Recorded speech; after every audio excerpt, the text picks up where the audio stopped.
Female, আর তারপরে হচ্ছে third gender, তৃতীয় লিঙ্গ যেটাকে আমরা বলি। অনেক সময় আমাদের এই আঞ্চলিক টার্মে হিজড়া বলা হয়, যদিও আমি শব্দটা নিয়ে আমার আপত্তি আছে, বৃহন্নলাও বলা হয়। কিন্তু আমাদের যিনি আজকে গেস্ট, অ্যাকর্ডিং টু হার অথবা হিজ, যাই বলি না কেন, ভার্স অনুযায়ী, সেটা হলো যে উনি আসলে এই তিনটা জেন্ডারের একটা জেন্ডারেও পড়েন না। এটা তাহলে আপনি যে অবস্থানে বর্তমানে আছেন, এটাকে কি বলে? মানে কোনো টার্ম কি আছে ডাক্তারি ভাষায় বা মেডিকেল সায়েন্সের ভাষায়, কোনো টার্ম কি আছে? জি, আমি আগেও জানতাম না, এখন জানি এটাকে ইন্টারসেক্স বলে। যাওয়ার পর মা হুজুর ডাকলো বাড়িতে, যে হুজুর এই ব্যাপার, ডক্টর অপারেশন করার পর বললো যে ও মেয়ে না, ও ছেলে, এখন কি করব? তখন বলতেছে আপনি যে নিয়ত করছেন ওই নিয়তটা আগে পূর্ণ করে দেন। তখন আমার মা গরু কাটি একবারে আল্লাহর হস্তে খাওয়াই দিল। একটা গরু জবাই করে, যেহেতু আমি বাঁচবো না সেহেতু আমি বেঁচে ফিরেছি, তো আমার মা গরু কাটি যখন আল্লাহর হস্তে খাওয়াই দিছে, দেওয়ার পর দিয়ে 1 সপ্তাহ পরে আবার আরেকটা গরু কিনলো। আচ্ছা। কেনার পর হলো কি, ওই গরুটা কিনে আমার মা আমার আকিকা দিয়েছে, নাম রেখেছে হুজুর নূর আলম। ওই সময়টাতে শুভ্র নাম চেঞ্জ করে আপনার নাম রাখা হলো নূর আলম। নূর আলম।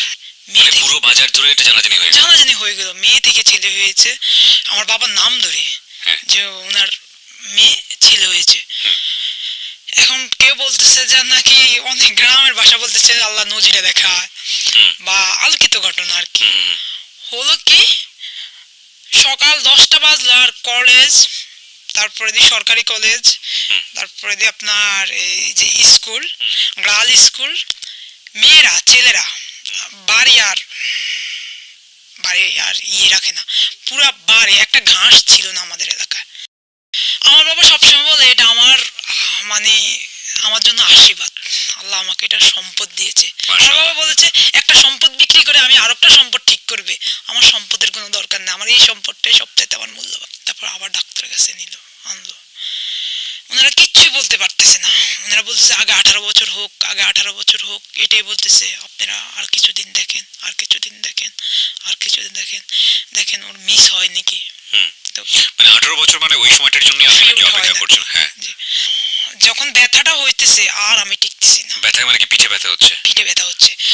ওনার পিঠে কেন ব্যথা হতো আপনারা নিশ্চয়ই তখন বুঝে গেছেন। উনি আসলে ওনার শরীরের আপার পার্টটাকে হাইড করতে চাইতো, এবং যে কারণে উনি গুজ হয়ে হাঁটতো, মাথা নিচু করে হাঁটতো, যেটা আসলে প্রয়োজন ছিল না, এবং এর কারণে ওনার মেরুদণ্ডটা ভাঁজ হয়ে যায়, এবং মেরুদণ্ড ভাঁজ হয়ে গেলে ওনার ওখানে প্রচুর ব্যথা হওয়া শুরু করে।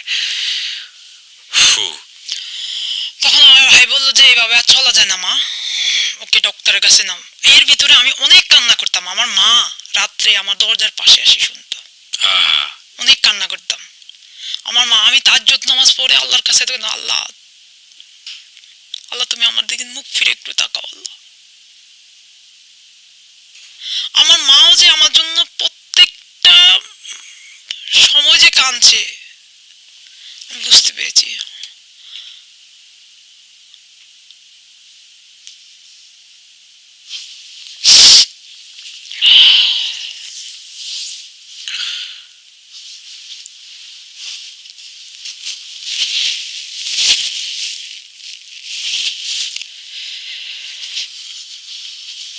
তারপর কি হলো? তারপর হলো, তখনও তো আপনার 18 বছর বয়স হয়নি। না, এখনো 18 বছর পূর্ণ। মানে তখনও একটা মনে হচ্ছিল যে কিছু একটা হবে, আশা আছে, আশা হবে, আশা আছে। তখন আপনার 18 বছর বয়স? হ্যাঁ, আমার খালাতো ভাই ছিল। তখন ওনারা বলতেছে যে, ডক্টর বলতেছে দেখেন, ঝড়ে যদি ঘর ভাঙ্গি পড়ে বা ঝড়ে যদি একটা 6তলা বিল্ডিং ভেঙে পড়লো, ওটা আর ঠিক হয় না। আমার মনে হয় না আপনার সন্তানটা আর ঠিক হবে। তখন আমি এটা শোনার সাথে সাথে আমি যা ডাক্তারের পায়ে ধরছি, সাথে সাথে যে আপনি আমাকে কোন দেশ নিতে ভালো হবো আমি, আপনি বলেন আমার চিকিৎসা কোথায় আছে। তখন আমার মা ডাক্তার হাত চাপি ধরে যে পৃথিবীর যে প্রান্তে চিকিৎসা থাকে আমি ওই প্রান্তে নিব, আমার 5টা আঙ্গুলের যদি একটা আঙ্গুল না থাকে আমি অতটুকু অনুভব করব আমার এই সন্তানটার জন্য।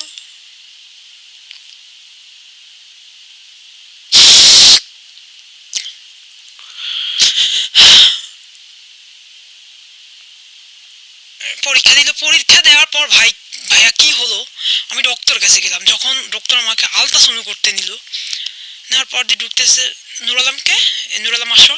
আমি ভিতরে ঢুকতেছি আর বলতেছে যে, বলতে না আপনাকে তো বলি না, আপনি তো নূর আলম না। আমি নূর আলমকে বলেছি, আপনার মনে কোথাও ভুল হয়েছে। আমি নূর আলম। বলতেছে না বিটন যান, আপনি বাইরে যান, আপনি আসবেন কেন? তো আবার বাইরে আছে, তারপর দিয়ে আবার ডাকলো, তারপর দিয়ে বললো যে ম্যাডামকে ফোন দিতে হবে। তখন ম্যাডামও যায় না, ম্যাডাম আমার দিন ওইভাবে তাকায় না। আচ্ছা প্রথম দিন যেদিন আমি ডক্টরের কাছে গিয়েছি উনি এবার তাকান, উনি শুধু রিপোর্ট করে দিয়েছে আচ্ছা আর 3 দিনের একটা দিয়ে দিয়েছে। পরে দিয়ে আমি ভিতরে ঢুকেছি, ঢুকার পর দিয়ে আবার ঢুকছি, ঢুকার পর দিয়ে আলট্রাসাউন্ড করে বসে দেবে স্যার। উনি আমাকে আমার পেটের সমস্যার জন্য উনি আমাকে আলট্রাসাউন্ড করতেছে। উনি বলতেছে তুমি কি মেয়ে না ছেলে? ডাক্তার এই প্রশ্নটা করেছে? ডাক্তার বলতেছে তুমি কি মেয়ে না ছেলে? ওর তো জরায়ু নাই। আমার মাকে বলতেছে ওর তো জরায়ু নাই, ওকে ও তোমার গার্ডিয়ান ডাকো। আমি তখন স্ট্রং, আমি বলতেছি স্যার যেটাই থাকুক আমি ট্রিটমেন্ট করতে আসছি, আপনি আমার রিপোর্টটা করেন। ভাইয়া বিশ্বাস করেন কতগুলো মানুষের সামনে আমার কি যে লজ্জা লাগছে। তখন তখন মন চায় যে যদি সাথে আমার একটা ছুরি থাকতাম, পেটের ভিতরে ছুরিটা ঢুকে দিই। যে সবগুলো মানুষের সামনে আপনি তো মেয়ে না, আপনি তো ছেলে না, আপনি মেয়ে, আপনি কেন এখানে আসতেছেন? রিপোর্টটা তো আপনার না, রিপোর্টটা তো অন্য একটা ছেলের। কিভাবে বুঝাবো? আমার একটা হাত না থাকলে আমি মাকে দেখাতে পারতাম মা আমার হাত নাই।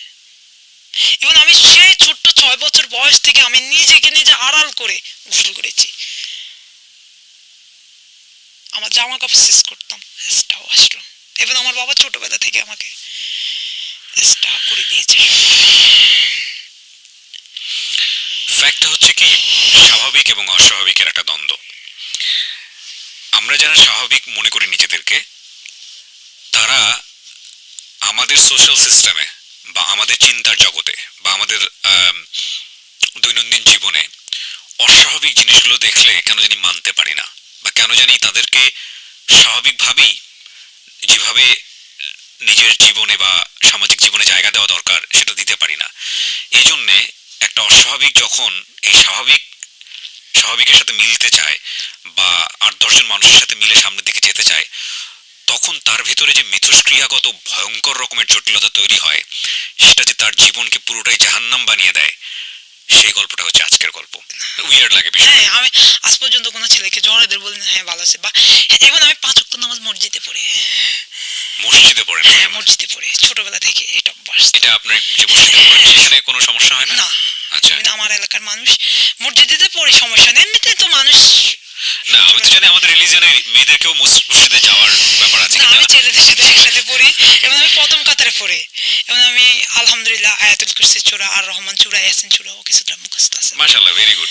আপনি এখানে এসে নামাজ পড়েছেন, আমি দেখেছি। হ্যাঁ, তারপরে আমি 5 ওয়াক্ত নামাজ এবং আমি তাহাজ্জুদ নামাজে পড়ি সেই ছোট্টবেলা থেকে। ওই নিজেকে কিওর করার জন্য। হ্যাঁ, আমি আল্লাহ তুমি আমাকে ভালো করে দাও, আল্লাহ আল্লাহ কিচ্ছু চাই না, আল্লাহ শুধু তুমি আমাকে ভালো করে দাও। আল্লাহ আমার কিচ্ছু লাগবে না, অনেক টাকা দিয়ে কি করবো আমার যদি জীবনে সুখ না থাকে?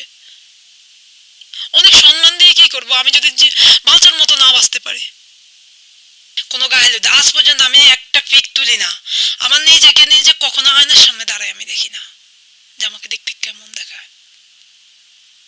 আমি মনে হয় যে কোথাও গেলে মনে হয় যে আমি একটা মানে আপনি চিড়িয়াখানাতে মানুষ লোক যায় দেখে কিন্তু মানুষ পুষাপুষি করে না, যেটা ভাগে দেখতেছি, কিন্তু আমাকে নিয়ে পুষাপুষি করে চোখের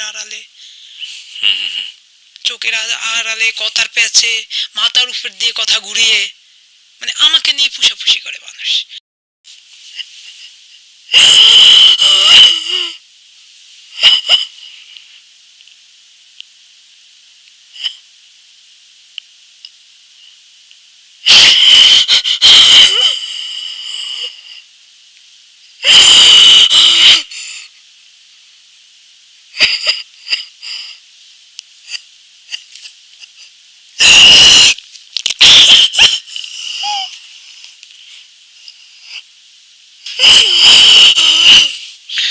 আপনাকে সান্ত্বনা দেওয়ার ভাষা আমার জানা নাই।